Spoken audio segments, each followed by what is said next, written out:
Cameroon, Bantou, Africa, Bantou, through the world, Bantou.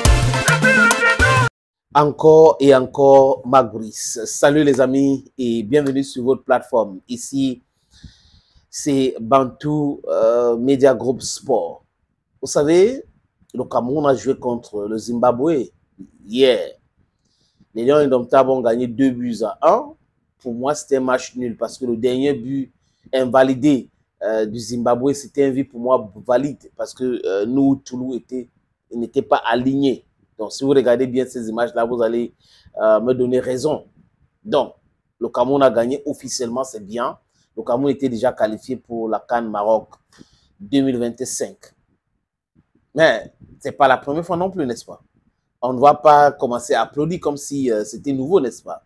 On ne va pas faire comme Bel Joseph Antoine, qui pour lui, c'est extraordinaire la qualification du Cameroun pour la CAN.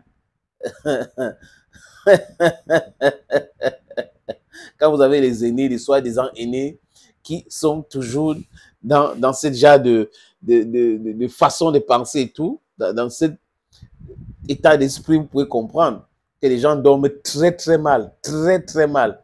Ils souffrent dans leur chair, c'est-à-dire que ça ne donne pas. Mais il faut toujours les donner du travail. Et je répète ici, les amis, un aîné qui veut qu'on le respecte doit se respecter. Un aîné qui veut qu'on le respecte n'entre pas dans le Congossa, le gossips, n'entre pas dans le tchotchori, le papato. Non, si tu veux qu'on te respecte. Et je pense que Bel Joseph Antoine a appris ça à ses dépens.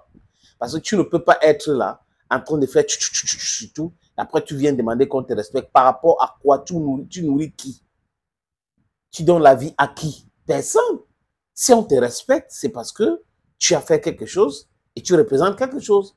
Mais si en retour, c'est le mépris, c'est le manque de respect, mais le manque de respect peut être universalisé, les amis. Bref, c'était important de dire parce qu'il vient de féliciter Marc Brice et tout ça, félicitations. Et on ne voit pas le post où il avait félicité Rigobert Song. Apparemment, on n'avait pas qualifié le Lion Indomptable pour la Coupe du Monde et la CAN. Voilà. Mais si c'est l'équipe là qui joue comme ça, là, sans Baléba, c'est pas la peine, les amis. Il y aura beaucoup de problèmes. Et si l'équipe confronte une vraie équipe très bien organisée, it's going to be their Waterloo. Marc Brice, en conférence de presse avant match, avait accusé l'Africa Foot et Samuel Eto'o-Fils directement, brutalement même. Il y a des gens qui travaillent pour la défaite de l'équipe nationale et ils disent c'est bizarre. Marc Brice et des gens qui ont perdu leur cerveau ont soutenu cela. Mais il vient nous demander, nous autres, de ne pas critiquer le fonctionnement de cette piètre entraîneur, de cette médiocre sélectionneur qu'on a allé chercher en Belgique. De ce monsieur qui ne représente rien dans le football dans son propre pays. De cette parfaite inconnue. Il n'est pas connu dans son pays. Donc, il est là pour une mission autre que le football. Et sa mission était de déstabiliser la Fédération camerounaise de football et pousser à la démission de Samuel Eto'o-Fils avec l'aide de ceux qui ont passé leur temps à utiliser la Fédération camerounaise de football pour dédouaner leurs conteneurs. Mais ça ne s'est pas passé comme ils ont voulu et ils sont troublés maintenant. Et là, ce qui reste, c'est les invectives de Marc Brice. Conférence de presse donc après le match contre le Zimbabwe au stade Amadou Ahidjo de Yaoundé, Marc Brice s'en prend encore à ses adjoints. Donc après l'Africa Foot, il s'en prend encore à cette organisation-là. Des gens qui l'accompagnent dans son travail, Pagou et Tungu Pile. Ils trouvent, de par sa déclaration, qu'ils ne sont pas qualifiés, ils doivent aller entraîner les enfants et que c'est Mounouga qui est qualifié. Donc Marc Brice, qui vient au Cameroun avec son assistant, voudrait que on recrute son assistant comme sélectionneur adjoint numéro 1, numéro 2. Apparemment, c'est ça. Peut-être qu'on va se réveiller un matin et voir que Marc Brice est le ministre des Sports au Cameroun, ou ministre de quoi que ce soit au Cameroun. Parce que c'est ceux qui lui ont donné ce pouvoir-là, qui lui ont envoyé des messages tordus dans le cerveau, préparé le complot contre la Fédération camerounaise de football, qui sont à blâmer ici.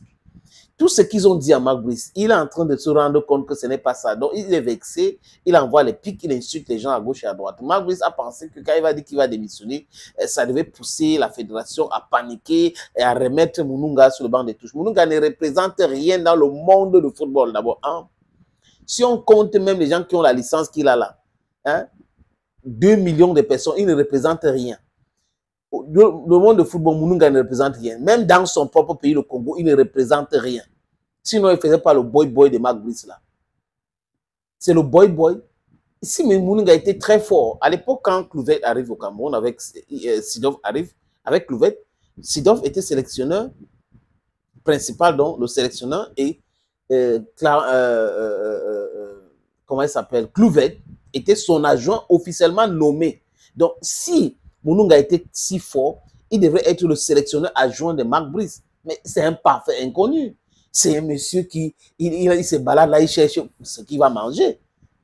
Ouais, un peu. Donc, c'est pour cette raison qu'il est le secrétaire particulier de Marc Brice.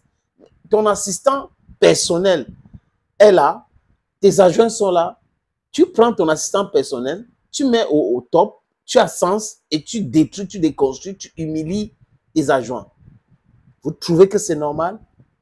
Et vous allez venir dire Marc Brice a fait ci, Marc Brice a fait ça. Il n'est pas au Cameroun pour le ballon. Il est au Cameroun en mission.